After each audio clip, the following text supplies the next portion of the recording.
साथियों, वो दिन कौन भूल सकता है जब कांग्रेस सेंटर में भी थी और असम में भी थी। तब नेगलेक्ट भी डबल था, क्योंकि असम के लोगों की ना राज्य में सुनवाई थी ना केंद्र में सुनवाई थी। तब करप्शन भी डबल था, क्योंकि कांग्रेस के स्थानीय नेता को भी कट देना होता था और केंद्र के नेता को भी बंडल के बंडल पहुंचाने पड़ते थे।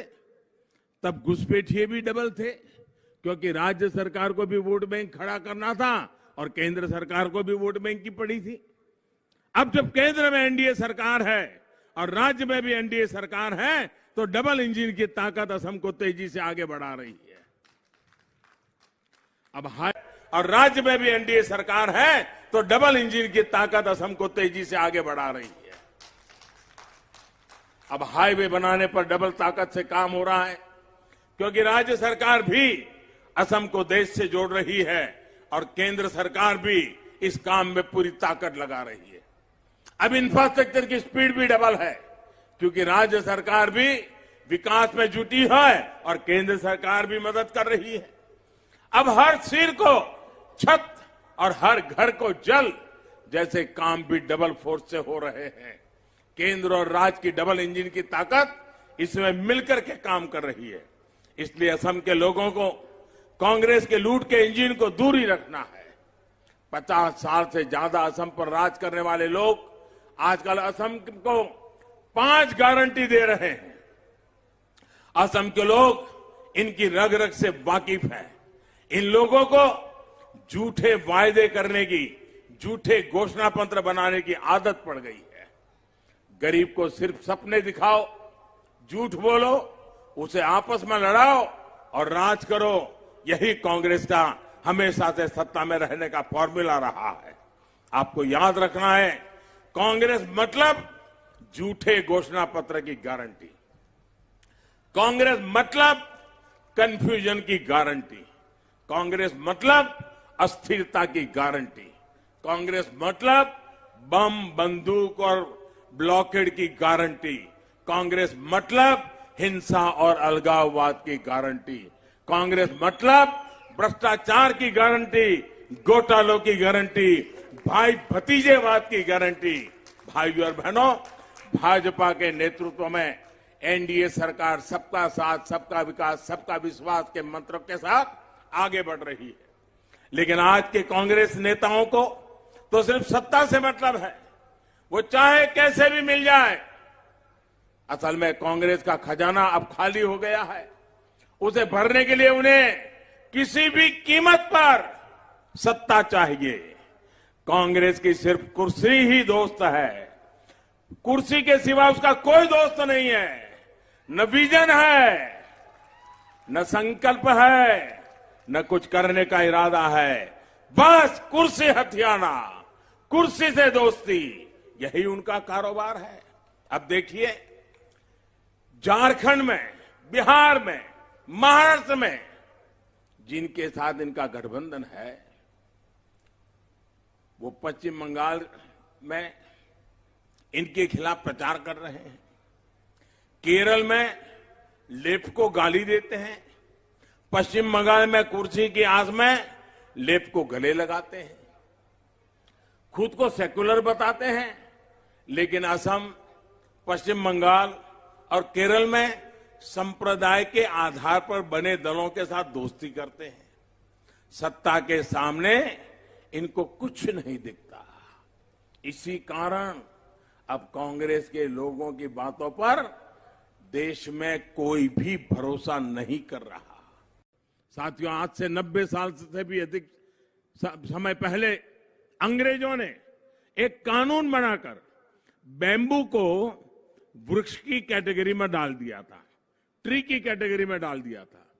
ये कानून प्राइवेट जमीन पर उगाए गए बैम्बू को काटने, उनके ट्रांसपोर्टेशन पर रोक लगाता था। आजादी के बाद भी 70 साल तक ये कानून ऐसे ही चला। इस वजह से किसानों को, ट्रेडर्स को, बैम्बू इंडस्ट्रीज को अनेकों दिक्कतों का सामना करना पड़ता था। हमारी सरकार ने आपकी इन परेशानियों को समझा और ये कानून बदल दिया। इसका बहुत बड़ा लाभ असम में बैम्बू क्राफ्ट से जुड़े लोगों को, किसानों को, उद्यमियों को हुआ है। अब बैम्बू का प्लांटेशन हो, वैल्यू चेन बनाना हो, बैम्बू बेस्ड प्रोडक्ट्स की मार्केटिंग हो, सरकार सभी में सहयोग कर रही है। असम सरकार ने भी बैम्बू और केन के लिए विशेष पॉलिसी भी बनाई है और इससे जुड़े छोटे उद्योगों के लिए विशेष जोन बनाने के लिए भी पहल की है।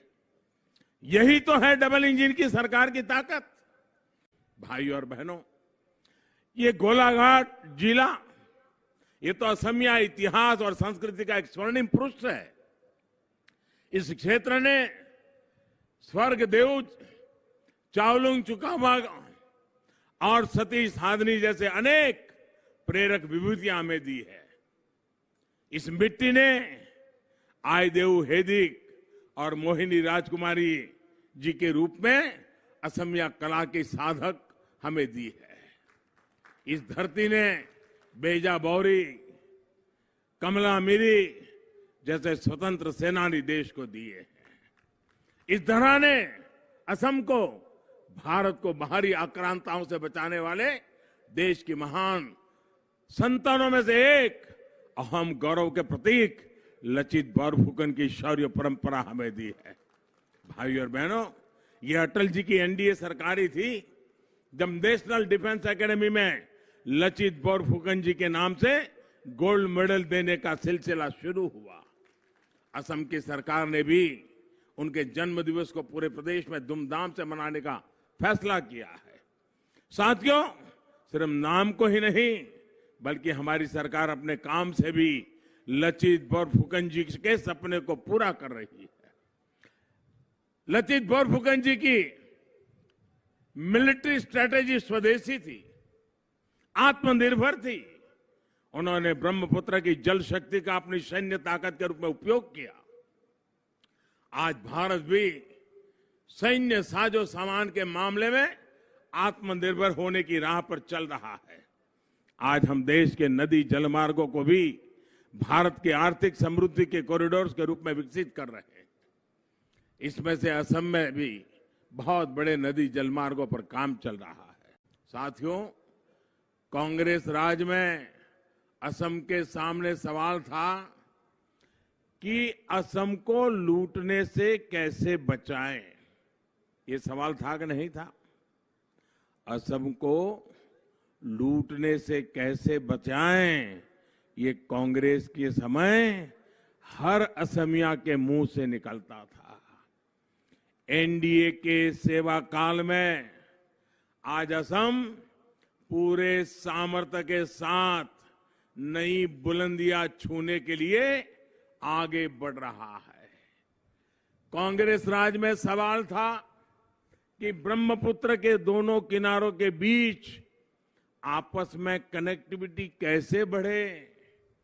एनडीए के सेवा काल में ब्रह्मपुत्र पर आधुनिक पुल बन रहे हैं, पुराने अधूरे पुलों को पूरा किया जा रहा है। कांग्रेस के राज में सवाल था कि दशकों से अशांत चल रहे असम में कभी शांति आएगी क्या, आएगी या नहीं आएगी। एनडीए के सेवा काल में आज असम में शांति स्थापित हुई है और स्थिरता भी आई है।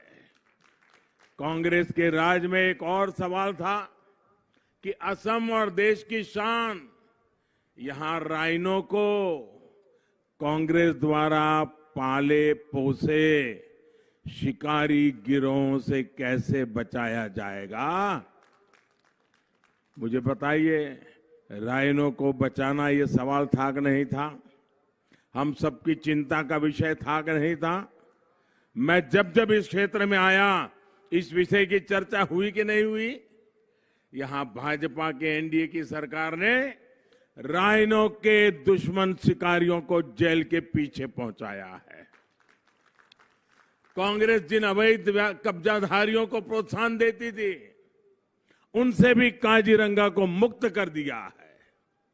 साथियों, हमारी सरकार जानवरों की सुरक्षा और सामान्य मानवीय की सुविधा दोनों को प्राथमिकता देते हुए काम कर रही है और इसलिए गोहपुर से नुमालीगढ़ के लिए ब्रह्मपुत्र के ऊपर ब्रिज और बाईपास बनाकर कनेक्टिविटी देने का प्रयास चल रहा है।